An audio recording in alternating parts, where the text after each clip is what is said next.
Sabi niyo lang po gusto mo makita. Ayun pala ang sinabi ni Ed sa chat. Thank you dun sa binili niyong gamot. Wala yun. Maliit na bagay lang yun para maging okay ka. Teka lang.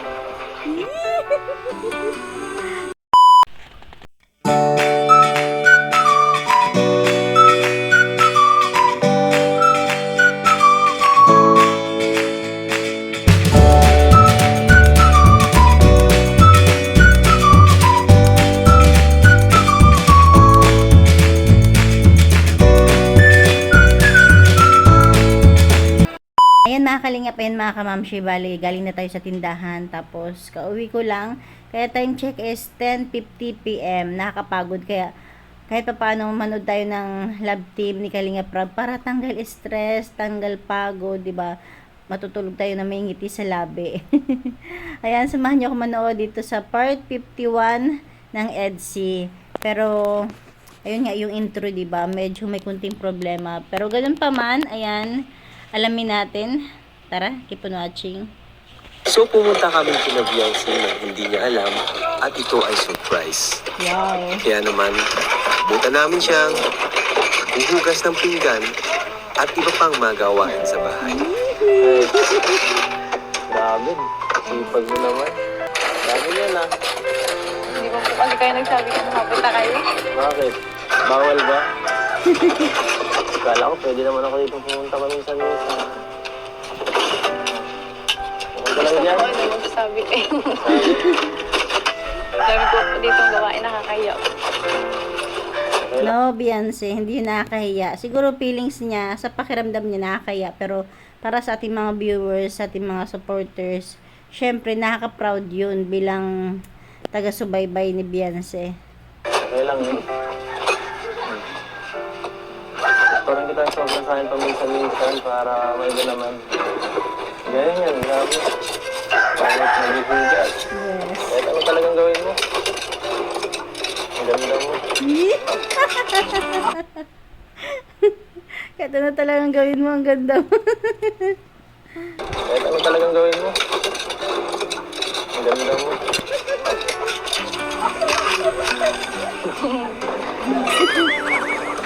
Hoy, okay ka lang? Malinis na yan. Hindi na yata nagpapahinga eh. Hindi pagurin masyado sarili mo. Baka mapasma ka yan.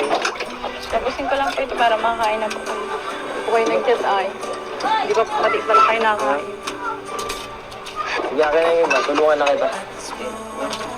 Ha? Ako naman ako. Dudumihan ko ng konti. Dudumihan ko ng konti. Marunong din ako. Yes. Marunong ako mag-uwi. Baka hindi nga po kayo naghuhugas din sa inyo. Yun lang. Linis na yan. Tama na yan. Baka makabasag pa ako. Akin na. Doon na tayo. Sige lang po. Yoy. Saan lagyan ako? Mag-ano po din ka tsaka. Saan lagyan? Aka na po. Saan naman lagyan? Galing talaga ni Beyonce, no? Marunong na marunong. Ikaw po kasi di ka nagsasabi ay. Ay, naku, dapat masanay ka na sa mga surprise nito. Gusto ko palagi kang sinasurprise, ha? Yes. Mahilig ka surprise, eh.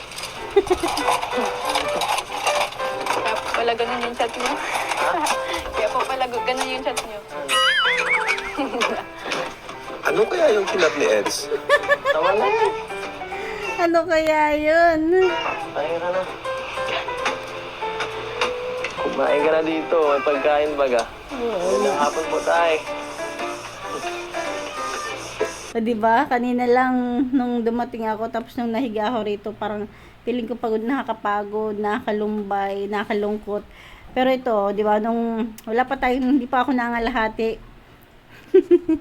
nakaka-good vibes na. Masahin ka pa? Oh, may dala tayo dito. Makikain. Ako, baka maubos sa pagkaano niyo dito. Kanin. Madala na lang ako ng bigas na bigay ng ano. Eh, dad. Madaming bigas si Edo. Okay. Abis lang po ako. Nakakahiya po sa inyo. Ayun na. Kasi nga, di ba natatnan nilang naguhugas, baka medyo basa si Beyonce. Wait lang. Ikaw, eh. Ay, Nay. Kumusta po, Nay? Okay lang po. Okay naman po, Nay. Hello. Hindi matapos-tapos yung ano namin. Ginagawa dito. Oo nga po, eh. Uy, Lagi pong makain. ang lakas mo, ah. Kapit na Ang kapit. lakas mo, ah. Tinatapos na namin. Hmm? Nabuti at nabubukan na Oo nga po, eh. Pasensya na po, Nay, kung natigil yung ano po, ano, yung bahay. Pansamantala lang naman po. Okay lang yun. Okay lang po. Dali lang naman po yun. Ano pati baga? Ano? Undas? Mm. Sinaktong undas naman. Saka inuna lang din po namin yung kina-Christian, yung magkapatid po na walang ano. Kasi yung bahay po yung talagang butas-butas na. Kung napanood nyo po, tapos talaga po may ano na, may samentado na. Yung bahay nila Christian, patapos na. So okay lang naman sa inyo na po yun. Oo naman. May bayad pa Kay Biancy po, okay din. Akin din bilang reactors or supporters ni Beyonce at ni Kalinga Prab. Parang okay lang din naman na mahinto kasi kahit papaano is okay pa naman yung bahay nila Beyonce. Tapos okay lang na wag masyadong madaliin lalo pa kung kulang sa financial or sa pera, 'di ba? Para kahit paano maganda pa rin yung kalabasan, 'di ba? Kasi kung mamadaliin kulang na sa budget, baka kung ano-ano na lang, 'di ba? Sayang naman, sayang yung effort ng mga nag-sponsor para kahit papaano, kahit matagal, basta doon pa rin naman ang bagsak nun, bahay pa rin ni Beyonce, kaya okay na okay, diba? Wag lang tayong mainip. Benta nga kami ng baboy. Kaya kung bigyan muna tayo ng yero. Samantala lang. Siya? Grabe. Wow, galing na ka. Benta nga kami ng baboy. Kaya kung Wow. bigyan muna tayo ng yero. Oo, nagbenta sila ng baboy para makabili sila ng yero, galing. Siya? Grabe. Kaya nakabili kaming yero. Yun pala yung ginawa nyo na yun, yung mga extra nyo, mga extrang negosyo. Baboy. Nakakatuwa naman na yun kasi Pag tira lang akong isa. yung binibigay namin sa inyo, ginagawa nyo palang pampuhunan Tama. sa mga negosyo. Baboy na. Dati po bagat alaga lang namin yan. Hindi namin yan sarili. Kaya talagang laking Ay, tulong siya? po talaga. Opo. Yung, Ngayon, sarili nyo na po. ayan. Oh. Sa yung mga binibigay niya yan. Galing. Sabi ko, sa atin na lang, huwag na tayong ano, para Grabe. mahirap kasi po pag nag-aalaga lang ng baboy. Si Biancy naman, Dati na pala talaga sila nag-aalaga, kaya lang parang pag may-ari ng iba, sila lang yung taga-alaga. At least ngayon, sarili na nila. Di mas okay. si Biancy naman po, kumusta naman po siya? Hindi naman po ba siya nahihirapan sa mga schedule namin kapag nagbablog po? Hindi naman po. Hindi naman. Kaya lang talagang pag may ano siya sa school, hindi talaga siya nakakasama. Oo nga May po. exam. Okay lang naman po yun. Ano naman po si Biancy, basta pwede siya, talagang pupunta po siya. Opo, pag talagang ano, nanay, mahatid ba ako? Ihatid ako ni Kuya sa ano, dahil. Yun, sa nasa Tapos, pag inaano po siya, halimbawa, sinusundo siya ni Eds, okay lang naman po sa inyo. nag-ano man, nagpapaalam Tapos naman. hinahatid siya ni Edo dito. Nung isang araw nga, nag-ano, sinundo siya. Sabi, medyo mas, ano pa yung, ano niya, sama yung pakiramdam. Tsaka pansin nyo ba? Napansin ko kasi kay Beyonce ngayon, ang sipag niya talaga magpa-vlog kay Kalinga Prab. Kasi siguro isa na rin niya sa way niya para masuklian nila yung pagpapagawa ng bahay nila, 'di ba? Kasi talagang minsan siya pa nagtatanong 'di ba, kung kailan ang vlog, kung anong gagawin. 'Di ba? Ang bait naman ni Beyonce, talagang ando siguro niya yung nahihiya talaga siya. Kaya sige lang Kuya Rab, vlog tayo, o 'di ba? Nagapan ng gamot. Tapos yun nga, pagbalik ni ano, binila naman siya ni Kuya Edwin ng gamot. Ay, Sabi ko, grabe. okay na. Pero si Eds na, okay naman po si Eds para sa inyo. Bahala siya. Grabe guys, hinahatid natin si nanay. Hinahatid natin si nanay. sila naman yung nagkakaintindihan. Hindi ako yun. Doon naman po sa minsan siyempre may mga negative comments. Hindi naman si Biancy na apektuhan. Strong naman siya. Pag may mga bash sa kanya, Ano po? hindi na lang sabi ko, pansin. Hindi niya pinap. Yun naman yung nakakaano sa inyo na kasi tahimik lang po yung pamilya nyo. About sa ganyan. Ano po? Saka hindi mo naman maano yung ano ng tao, yung anong Oo, sabihin kasi totoo. hindi mo naman hawak yung mga isip nila. Kahit anong gawin mo eh. Hindi mo naman hawak yung isip nila. Kahit Hindi magpakita niyo po tayo doon ng kontrolado. kabutihan, Tama po Hindi yun. naman, pag-bash hindi naman kilala nila yung tao. Kaya Saka hindi nasa natin ano din po eh. sila pwedeng i-judge. Normal naman po kasi nasa social media pag milyon-milyon na nakakapanood. So, normal na may ilan doon na talagang hindi ka magugustuhan. Normal po yun. Lahat naman. Hindi naman, wala naman So, tayong dapat okay naman po si Biancy ngayon. Okay. Okay. Sa mga dati po, wala naman po nagbago sa kanya kung ano siya dati. Wala naman. Na ngayon ay, siyempre marami sumusuporta. Yung pag napunta kami sa Daid, minsan, yung mga pag may nakikita siyang tulubi, hanggang tingin na lang siya. Kasi wala naman kaming maibigay. Parehas din kami naghihirap. Ngayon, pag may mga kakasalubong siya, Nabigay bibigyan siya. mo. Wow! Oh, Grabe galing. guys, ngayon ko lang yun na Minsan, Bulong yan, bulong. Wow. Talaga naman. bina-orderan niya ng pagkain. Grabe. Kaya sabi, nabibigla na lang ako, para kanino yan? Doon mama o sa matanda.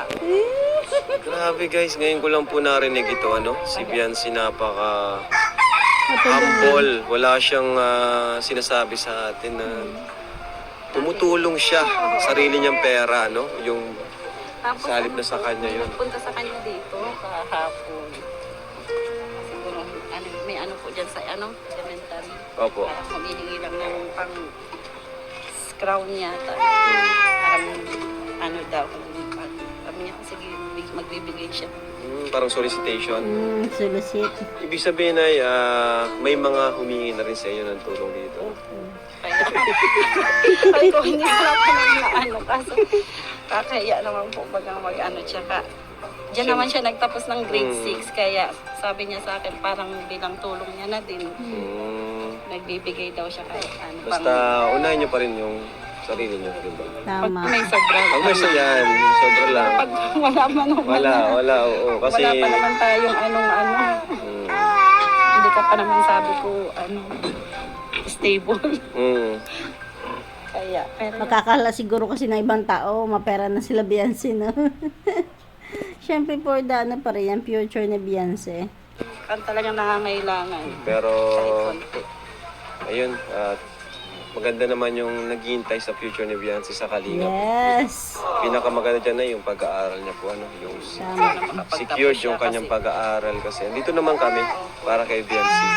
Sabi ko nga, Kalingap. sana makapagtapos siya kasi para makatulong din siya sa Yan. ibang mga nangangailangan. Yung Tama mga po. gusto niya na mangyari na pag siya ay Opo. Tapos someday, pwede rin po siyang mag-vlog para sabi nga niya kahit hindi daw siya O diba, ilang beses na natin narinig yan yung kay Beyonce na kahit hindi daw siya mag-vlog, siguro siyempre nahihiya siya, pero yung pagtulong nasa kanya na talaga. Pero sana, diba, magbago yung decision niya. Kasi nagbabago naman yan balang araw sana, ayan, mapag-desisyon niya na ng mag-vlog, diba? Hindi man sa ngayon, pero in the future, ha? Sana lang, go Beyonce. Hindi po. Iba rin naman kasi pero syempre unahin pa rin yung makapagtapos. Yung pag-vlog, na lang yun second option na lang siya, libangan. kasi ang Dagdag income din po kasi. Yes, tama. Maging practical na. Kung ako kay Beyonce, sa pamilya ni Beyonce, wag naman samantalahin ang kabaitan nila Kalingap Rab. Pero bilang pagiging practical at si Kalingap Rab na mismo yung nag-o-offer, diba, wag nang sayangin yung pagkakataon. Tulad ni Carla na talagang pinag-grab niya na maging vlogger. Okay yun. Sana ganun din si Beyonce. Pero hayaan muna natin. Sa ngayon kasi nahihiya pa si Beyonce. Darating ang time o panahon, magbabago din ang isip niya. Kailangan talaga is practical, di ba? kasi ang pag-aaral talaga ang kayamanan ng Pwede naman, si Eds na lang yung magbablog. Support na lang si Biancy. Hindi. Joke lang po Pwede, na. pwede. Pero, yun po na salamat po. Nabigla po ata kayo ngayon, Nay. Oo nga. Nabigla kayo? Oo, sabi ko, hindi pa ano. Sana nakapagsaing kaming maaga. Dapat pala, laging ready sila nanay, no? Kita na namin kasi andyan si Eds. Kaya ano eh. Gusto si Eds, busy din si Eds sa ano niya eh, sa ipag-vlog niya. Kaya nagdaan na po kami dito. Ay, grabe talaga. Nakapaka-mahal na ano. Masikaso. Nasikaso. Ano? Okay ka lang dyan? Baka mabinat ka niya. Di ba may lagnat ka nung nakaraan? Wala na po. Wala na? Ano, siya nga po pala, thank you dun sa binili yung gamot. Wala yun. Maliit na bagay lang yun para maging okay ka. Teka lang. Ayan ka naman, Edo, ha? Ayusin mo. Grabe naman yung mga tinginan na yun, mga kalinga. Simula't sa simula, hanggang ngayon, andyan pa rin.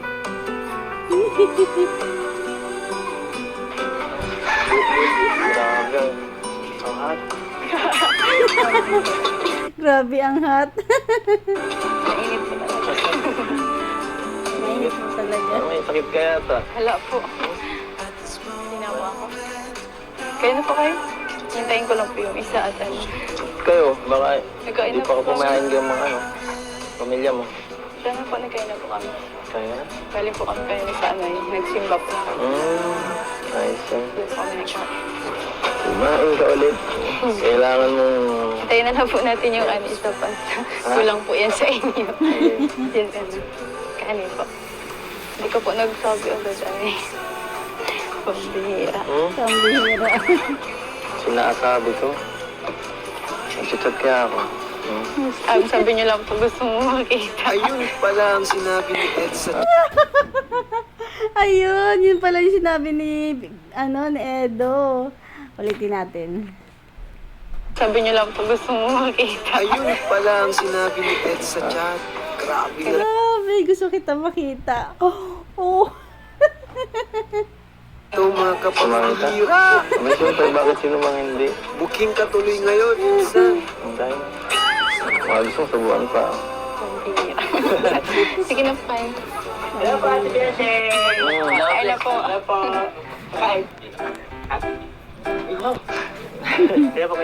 Hello. Kain na naman tayo. Kain na po. Gutom. Kain na po kayo. Sige po, nagkain na po. Busog pa din ako, pero sige, kakain ako. Dahil... binigyan mo ako ng pang ano eh. Bawal po kayo maguto. Pinagpagmura Yes, mo bawal ng kain. magutong. Pinagpagmura mo ng sandok yun eh. Dito na po muna tayo kasi hindi pa po ako nakapag-inis sa bahay. Ang ganda ng ano nila dyan. Ang ganda ng place, ang ganda ng pwesto. Tugol na.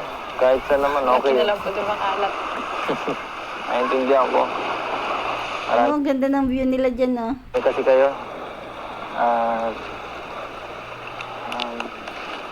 grabe. Salamat sa pag-asikaso kanina. Wala po. Kaka-inlove ka talaga. Ano daw? aba. Ang Papa Eds, palalim ng palalim ang mga sinasabi. Kaka-inlove ka talaga. Wala po yun. Ano, kulang pa nga po yun yung mga sakripisyo niyo sa amin. Nahiya na nga po ang kinakuyara. Bakit naman? Kasi ano po, yung nagka-problema pa po dun sa pabahay. Hindi ko naman po inaasahan na ano na ganun yung mangyayari. Simple lang naman po talaga yung ano yung gusto ko po sana yung sabi ko po sa first vlog. Na ano, gusto ko lang po makalipat pero po yun. Hindi ko inaasahan na malaki po yung ano, papagawa po sa amin. Nakakahiya na po kay Kuya Ram.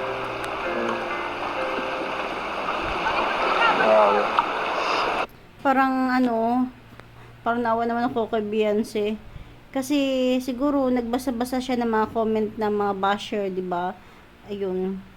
hindi talaga maganda yung mga sinasabi. Pero para sa akin, komento ko lang, ano lang, parang hindi naman talaga kagustuhan nila Beyonce yung bahay na ganun, 'di ba?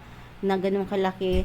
Kung napanood nyo talaga yung first vlog pa lang kay Beyonce, ang gusto lang naman niya is makalipat sila ng tirahan na mas safe, 'di ba? Hindi naman niya inakala na ganyan kalaki yung ibibigay. Pero hindi rin naman natin masisisi yung mga yung mga sponsor kasi pinaka-bonus na ngayon sa mga beneficiary ni Kalinga Prab, 'di ba? Kasi kung yung kay Kalinga Prab lang, simple lang talaga.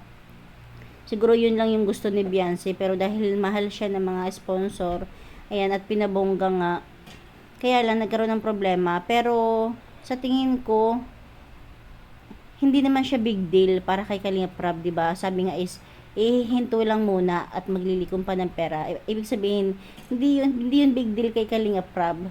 Big deal lang sa mga basher. Ayan, medyo naapektuhan ng ating baby Beyonce. Kawawa naman. Okay lang yan. Okay lang. Huwag ka mag-alala. Wait lang. Kaya pala hindi ba nabanggit ko nga kanina, kaya pala talaga ang sipag niyang magpa-vlog ngayon kina Kalinga Prab kasi siguro yun yung iniisip niya na kahit man lang papaano is masuklian niya yung pabahay, di ba? Kaya minsan sabihin, kailan po yung vlog natin o ano po yung vlog natin, no? Huwag ka mag-alala. Kahit man nagtigil ngayon. Sigurado gagawin ni Kalinga Prab ng paraan Yes, para tama. magawa yung bahay. Siyempre nangako naman siya. Alam ko naman si Rob. Pag nangako yan, gagawin niya talaga yan. Huwag ka mag-alala. Kahit sa iba na lang po yung ibigay. Ano sa iba? Hindi, no? Para sa'yo niyo yun. Deserve mo yun lahat. Deserve niyo yun family. Saka hindi mo naman wala ka namang kasalanan dun. Okay ka lang?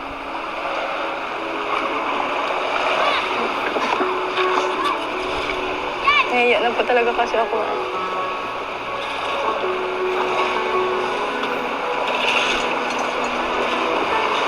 Dito na lang andyan ang Papa Eds. Okay lang yun. Okay lang. Ay, ramdam ni Papa Eds yung lungkot ni Beyonce, no? Huwag ka mag-alala. Magiging okay din ang lahat. Tiwala lang. Yes, tama. Tiwala ka ba? Okay lang yun. Wag lang tayo magmadali. Hayaan natin yung mga bashers, 'di ba? Kahit pa sabing ilang buwan yan ma-stop. 'Di ba? Kay Beyonce pa rin naman ang bagsak ng bahay. Hayaan natin yung mga bashers, Beyonce. Wag mong intindihin 'yan. Mas lalo maiinis sa mga yan kapag malay mo yung mga isa sa mga sponsors bigyan pa sila ng negosyo o kahit hindi bongga yung kanilang mga anniversary, yung pagbibigay ng pagkakakitaan sa kanila, yun yung pinaka the best para sa akin, no? Kung yung mga halimbawa tuwing anniversary nila or mag-anniversary sila o mansari nila, imbis na yung puro mga yung natirate, kung biglang babago, no, biglang pangkabuhayan yung ibigay sa kanila. Wow. Sigurado lalong magugulantang ang mga bashers. Pangkabuhayan, OMG.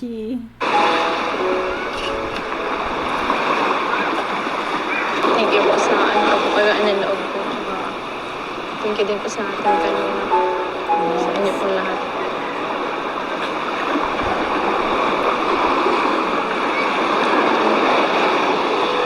Kaya natin yan.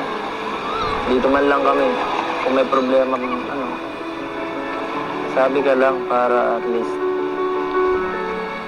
hindi mo sinusolo yung mga ganyan dapat.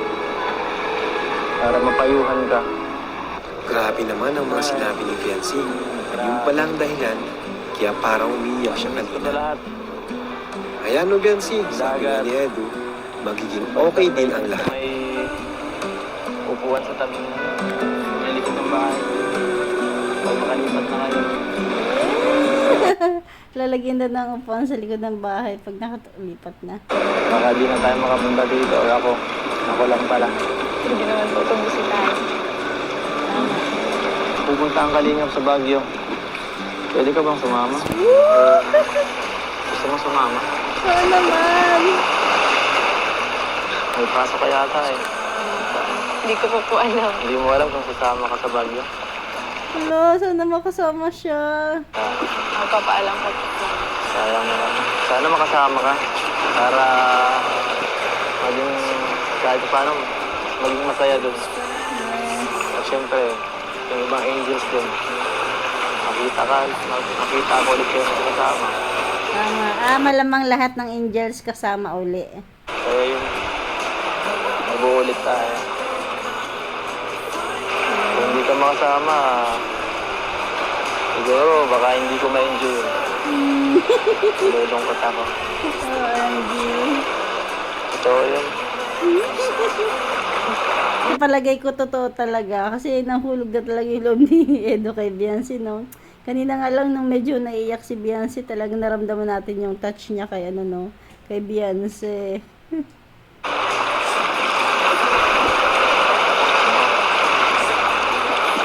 Kawawa naman ang hobby dun. Kawawa naman ang hobby. Magpapaalam po ako kay Maritas. Ayun, kawawa naman ang hobby doon. Ayun, magpapaalam si Beyonce. Sigurado lahat ng angels kasama. At sana lahat talaga makasama. O, di ba? Yun, hanggang dito na natin kunting share. Thank you for watching. God bless you all. And Jesus loves you. Ayan, hayaan natin yung mga bashers na yan. Kasi pasasaan at pasasaan, kahit matagalan pa yung pag-stop ng bahay ni Beyonce, isa kanya pa rin naman niya babagsak, di ba? Tapos yun nga, di ba? Malay nyo, sa susunod, mga, ano ba, pangkabuhayan, negosyo, yun ang mas the best kumpara sa mga travel kung saan-saan. Pero, kung yun travel naman ang kagustuhan ng mga sponsor, is wala rin naman tayo magagawa. Support na lang din natin sila para kahit papaano is, yun, kasiyahan din naman natin kapag nakikita natin masaya sila, diba? Para na rin tayo nakakapag-travel. Para na rin tayo kasama sa pag-travel nila. Kahit ano man gustuhin ng mga sponsors, wala tayong magagawa, kundi supportahan na lang natin sila. Okay.